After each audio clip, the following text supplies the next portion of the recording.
जैसा आप दिखा रहे हैं कि पार्लियामेंट स्ट्रीट जो थाना है वहां पर तमाम सांसदों को ले जाया जा रहा है, बस से धीरे धीरे करके उतारा जा रहा है। ये बार बार पुलिस की तरफ से समझाया गया कि 300 लोग एक साथ नहीं जा सकते हैं। चुनाव आयोग ने 30 लोगों को बुलाया है, आप 30 लोगों को भेज सकते हैं, 30 लोग आगे जा सकते हैं। लेकिन जब विपक्ष नहीं माना, विपक्ष का तर्क ये है कि हम 30 नहीं, हम पूरे के पूरे 300 सांसद जाना चाहते हैं, 300 सांसद जाकर हम अपनी बात रखना चाहते हैं। विपक्षी सांसद ये कह रहे हैं कि जगह का हवाला गलत दिया जा रहा है। लड़ेंगे इस चोरी के खिलाफ।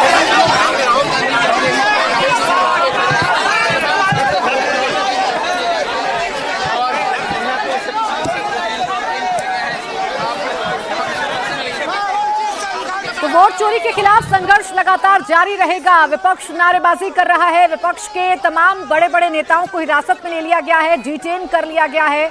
विपक्ष का आरोप यह है कि चुनाव आयोग बीजेपी के इशारे पर काम करता है, वोट चोरी की जाती है और जब हम डिजिटल वोटर लिस्ट मांगते हैं तो डिजिटल वोटर लिस्ट भी नहीं दी जाती है। ये तस्वीर आप देखिए, एक तरफ डिटेन कर लिया गया तमाम नेताओं को, तो दूसरी तरफ जब ये प्रोटेस्ट शुरू हुआ तो राहुल गांधी हो, चाहे प्रियंका गांधी हो, चाहे अखिलेश यादव हो, डिंपल यादव हो, ये तमाम लोग पूरी शक्ति प्रदर्शन करते हुए आगे बढ़ रहे थे। अखिलेश यादव तो बैरिकेड पर चढ़ गए, बैरिकेडिंग क्रॉस की। उन्होंने कहा कि वोट चोरी हो रही है और वोट चोरी को रोकने के लिए मैंने बैरिकेडिंग क्रॉस की है, जनता के लिए मैंने बैरिकेडिंग क्रॉस की है और आगे भी हमारा ये संघर्ष लगातार जारी रहेगा। चुनाव आयोग ये कह रहा है कि आप अपनी शिकायत हमें लिखित में दीजिए, आप हलफनामा दीजिए, आप अपना शपथ पत्र दीजिए और अगर ऐसा नहीं करते हैं तो फिर आप माफी मांगिए।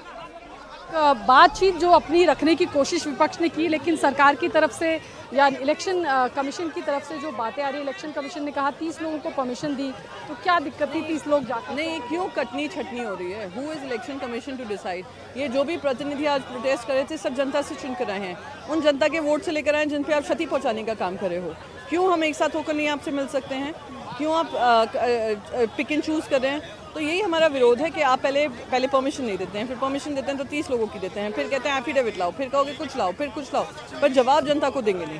तो एफिडेविट लाने में क्या दिक्कत है? ऐसा है, पहले कहा प्रूफ लाइए, अब प्रूफ आए तो कहा एफिडेविट लाइए, एफिडेविट लाएंगे तो एमपी के हस्ताक्षर लाइए, फिर एमपी के हस्ताक्षर आएंगे, फिर कहेंगे जनता के हस्ताक्षर लाइए, फिर कहेंगे जिनके वोट्स निकले उनके हस्ताक्षर लाइए। अरे ये जवाबदेही हमारी नहीं है, हमने कुछ उजागर किया है, जवाब आपको देने का समय है। आप जवाबदेही से बच रहे हैं और बीजेपी का बचाव करें, वो स्पष्ट होता है। सरकार कहती है कि पहले ईवीएम की बात आप लोग करते थे कि ईवीएम में काफ़ी सारी धांधली है, अब वहाँ से निकल करके आप आरोप लगाने लग गए कि ऐसा है। हाँ, किसने कहा हम ईवीएम पे अभी भी प्रश्न नहीं उठा रहे हैं? पर एक बड़ा मुद्दा सामने आया है कि आप हर तरीके से क्षति पहुंचा रहे हैं इलेक्ट्रल प्रोसेस को, तो हम प्रश्न पूछेंगे। लेकिन जब आप जीत जाते हैं, ये भी एक सवाल उठता है प्रियंका जी कि विपक्षी राज्य चाहे तेलंगाना हो, कर्नाटक हो, पंजाब हो, यहाँ पर जब विपक्षी सांसद या विपक्षी पार्टियों की जीत होती है और सरकार बनती है तो आप लोग सवाल तो हम कर रहे हैं। उन्होंने कहाँ का डेटा दिया है? राहुल गांधी जी ने कर्नाटका का ही दिया है ना, कर्नाटका का ही देकर उदाहरण देकर बता रहे हैं ना। महाराष्ट्र में भी हमने उदाहरण दिया, तो हम जहाँ हम तेलंगाना में भी ढूंढ कर लाएंगे। पर मुझे आप ये बताइए, जवाब कौन देता है?